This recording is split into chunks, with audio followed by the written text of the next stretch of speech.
Good morning everyone, welcome to my channel lookbook style. এখন আমরা আছি উজ্জয়িনীতে। তো উজ্জয়িনী থেকে আমরা এখন যাচ্ছি বাসে করে ওমকারেশ্বর। তো ওমকারেশ্বর যেতে আমাদের ওখান থেকে লাগবে প্রায় 6 ঘন্টার মতো, বা তার আগেও একটু পৌঁছে যেতে পারি। আমরা প্রায় 8টার সময় বেরিয়েছিলাম। তো ডট 8টাতেই আমাদেরকে একটা এসি বাস দিয়েছিল। আমরা যে ট্রাভেলারের সাথে গেছি সেখান থেকে আমাদের মাঝখানে আমরা একটা জায়গায় লাঞ্চ করব, দেন আমরা আবার যাব। আর সকালে ব্রেকফাস্ট অলরেডি ডান হয়ে গেছে। তো ব্রেকফাস্টে ছিল ছোলার ডাল আর লুচি। ফার্স্টে ভাবছিলাম আমরা অনেক তাড়াতাড়ি পৌঁছে যাব, কিন্তু অনেকটাই লেট হলো। আর আমরা একটা পেট্রোল পাম্পে দাঁড়িয়েছিলাম, সেখানে অনেক পেয়ারা উঠেছিল। এই পেয়ারাগুলো খুব ছোট ছোট ছিল, কিন্তু ভীষণই মিষ্টি ছিল। আর 10 টাকা করে দাম ছিল। দামটা অনেকটাই কম ছিল আর খেতেও বেশ সুন্দর ছিল।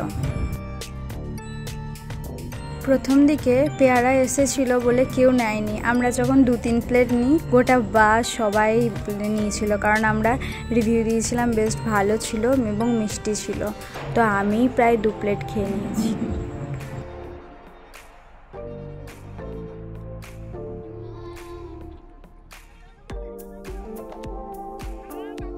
এখানকার রাস্তাঘাট সবই পাহাড়, আর রাস্তাটা অনেকটাই খারাপ ছিল। তোমরা উজ্জয়ন থেকে যারা গেছো তারা ভালো করেই বুঝতে পারবে যে কীরকম রাস্তাঘাট। আর একটা লেন ছিল, তো দুটো বাস যদি যায় তো সেখানে ধাক্কা লাগবে, এরকম একটা রাস্তা ছিল। আর আমরা যেমন দার্জিলিংয়ে হয় না, ওপরে যাওয়ার জন্য ঘুরে ঘুরে যেতে হয়, এরকমই একটা রাস্তা ছিল এখানে। লেনটাও প্রচণ্ড ছোট ছিল। আর সামনেই নর্মদা নদী ছিল। এই নর্মদা নদী আসার পরেই আমরা কিছুক্ষণ পরেই একটা জায়গাতে নেমেছিলাম হোটেলে, কারণ লাঞ্চ করার জন্য।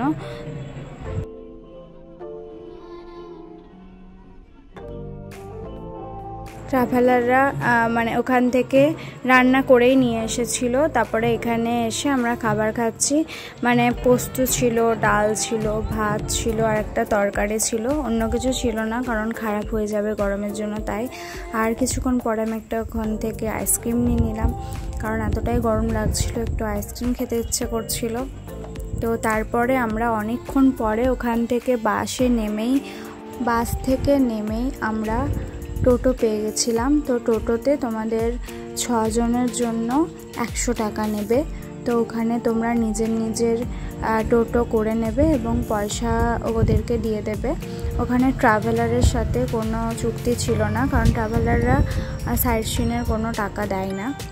তো যাই হোক, তারপরে সবাই মিলে আমরা পৌঁছে গেছি। তো আমার তো ইচ্ছে ছিল ওই নিচে যে নর্মদা নদীর ওপরেই ওমকারেশ্বরের মন্দিরটা স্থাপিত, তো ওখানে যাওয়ার। কিন্তু আমরা প্রথমে ভাবিনি যে অতটা লেট হবে। এখানে ভিআইপি টিকিট আছে, যেটা তোমরা 300 টাকা করে কেটে আসতে পারো। কিন্তু আমরা জানতাম না যে ভিআইপি টিকিটটা ওখানে যে আর কাটা যাবে না। কিছুদিন আগে ভিআইপি টিকিটটা কাটতে হতো, তাই আমাদেরকে অনেকক্ষণ লাইন ধরে মানে দাঁড়িয়ে প্রায় আমরা 4 ঘন্টা লাইনে দাঁড়িয়ে আমরা পেয়েছিলাম মানে ঠাকুরের দেখা।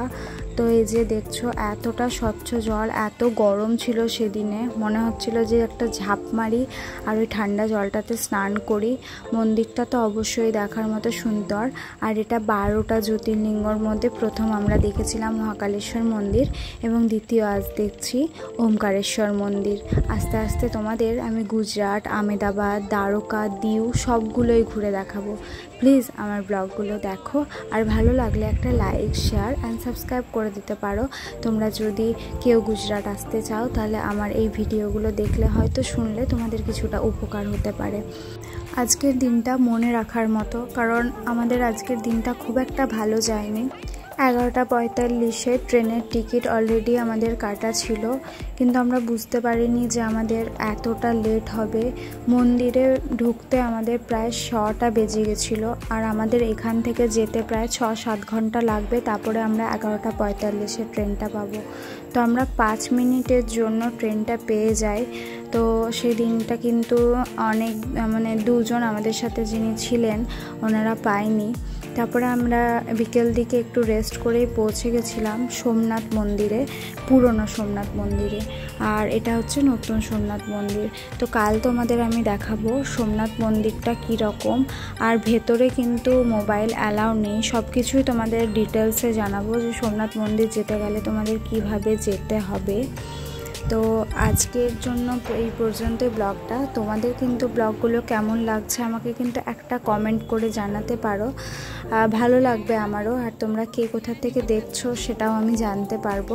আসার সময় ডাব খেয়ে নিয়েছি, কারণ এখানে শুনছিলাম 40 টাকা 50 টাকায় ডাব পাওয়া যায়, তো তাই ডাব খেয়ে বাড়ি চলে এসেছি। চলো টাটা, টেক কেয়ার।